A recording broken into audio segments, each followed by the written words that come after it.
بسم اللہ الرحمن الرحیم۔ ہم روزہ کیوں رکھتے ہیں؟ اس کی اصل وجہ تو یہ ہے کہ ہم میں تقویٰ پیدا ہو، جیسے کہ قرآن مجید میں صاف صاف فرمایا ہوا ہے۔ لیکن اللہ کے احکامات میں بہت ساری مشیتیں اور بھی چھپی ہوتی ہیں، جو کہ ہمیں دنیاوی کاموں میں بھی بہت فائدہ دیتی ہیں اور ان کاموں کے کرنے میں بھی مدد کرتی ہیں جن کا براہ راست اللہ نے حکم دیا ہوتا ہے۔ پہلے ہم یہ دیکھتے ہیں کہ عربی روزہ کہتے کس کو تھے۔ عرب میں اسلام آنے سے پہلے لوٹ مار وغیرہ بہت عام تھی۔ اس دور میں تجارتی قافلے ریگستانوں سے گزرتے تھے جو کہ ویران بھی ہوتے تھے اور سخت گرم بھی۔ اس کے علاوہ مختلف قبائل میں جنگیں ہوتی رہتی تھیں۔ ان کاموں کے لیے ان کو گھوڑوں کی ضرورت ہوتی تھی جو کہ ایک تیز رفتار جانور ہے۔ اس کی پیٹھ پر بیٹھ کر لوٹ مار اور شبخون مارنے میں بہت آسانی رہتی تھی۔ یہ کام اونٹ سے نہیں لیا جا سکتا تھا کیونکہ اس کی رفتار بھی آہستہ ہوتی ہے اور رخ پھیر کر مڑنے میں بھی اسے وقت لگتا ہے۔ مگر جہاں گھوڑا تیز رفتار جانور ہے وہاں نازک مزاج اور تنگ مزاج بھی ریگستانی علاقوں کی جنگوں کو بآسانی جھیل نہیں سکتا۔ اس لیے عربی یہ کیا کرتے تھے کہ گھوڑوں کو بھوکا پیاسا رکھتے تھے اور اس کے منہ پر ایک توبڑا چڑھا دیتے تھے کہ وہ کچھ کھا پی نہ سکے۔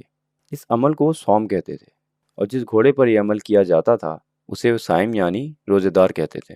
اس طرح وہ گھوڑے کو بھوک پیاس جھیلنے کا عادی بناتے تھے۔ اس کے علاوہ بھوک کی حالت میں گرمی کے موسم میں جب کہ لو چل رہی ہو اپنے آپ کو پورا کور کر کے گھوڑے پر سوار ہو جاتے تھے اور اسے کھلے میدان میں لو کی سمت میں کھڑا کر دیا کرتے تھے تاکہ بھوک پیاس کے ساتھ ساتھ گھوڑے میں لو کے تھپیڑوں کو برداشت کرنے کی عادت بھی پڑ جائے، تاکہ جنگ وغیرہ کے موقع پر گھوڑا اپنے سوار کے قابو میں رہے اور لو کے تھپیڑوں سے بچنے کے لیے اپنا رخ اپنی مرضی سے تبدیل نہ کرے، ورنہ گھوڑ سوار کی جان خطرے میں بھی پڑ سکتی تھی۔ تو اس پوری مشقت کو عربی صوم یعنی روزہ کہا کرتے تھے، اور اس روزے کو جھیلنے کی عادت کی وجہ سے عربی گھوڑے پوری دنیا میں مشہور تھے۔ اور عربی اپنے گھوڑوں سے اتنی محبت کرتے تھے کہ ان کو اپنے گھوڑوں کی پچھلی نسل تک یاد ہوتی تھی۔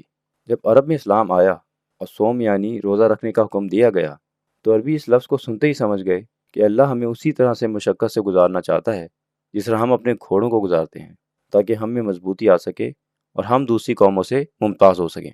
لیکن اللہ نے روزے کے ساتھ ہی تقوی کا ذکر کر دیا تاکہ لوگ روزے کا مقصد صرف جسمانی مضبوطی نہ سمجھ بیٹھیں بلکہ اس سے بھی زیادہ توجہ اپنے آپ کو نیک بنانے پر دیں۔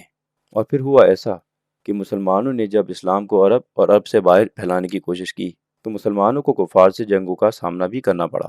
مسلمانوں کی مضبوطی کے سامنے اس دور کی سپر پاورز یعنی روم اور فارس کی فوجوں کے قدم اکھڑ جاتے تھے، اور وہ حیران ہوتے تھے کہ کیسے عرب کے رہنے والے لوگ جو کہ چند عرصہ پہلے اس لائق بھی نہ تھے کہ دنیا میں ان کا کچھ خاص ذکر ہوتا، جو کہ آپس میں لڑتے رہتے تھے اور اکثر تو پڑھے لکھے بھی نہ تھے، روحانی اور جسمانی طور پر اتنے بدل گئے کہ پوری دنیا میں ان کا کوئی ثانی نہ تھا۔ لیکن آہستہ آہستہ ہم مسلمان ان برکتوں سے محروم ہو رہے ہیں، بجائے اس کے کہ ہم اپنے آپ کو روزے کے ذریعے جسمانی اور روحانی طور پر مضبوط کریں جیسے کہ صحابہ رضی اللہ تعالیٰ عنہ کیا کرتے تھے۔ ہم روزے میں اور قائل ہو جاتے ہیں، خاص طور پر چھٹی کے دن فجر کے بعد سو جاتے ہیں اور دیر دیر تک سوتے رہتے ہیں تاکہ روزہ نہ لگے۔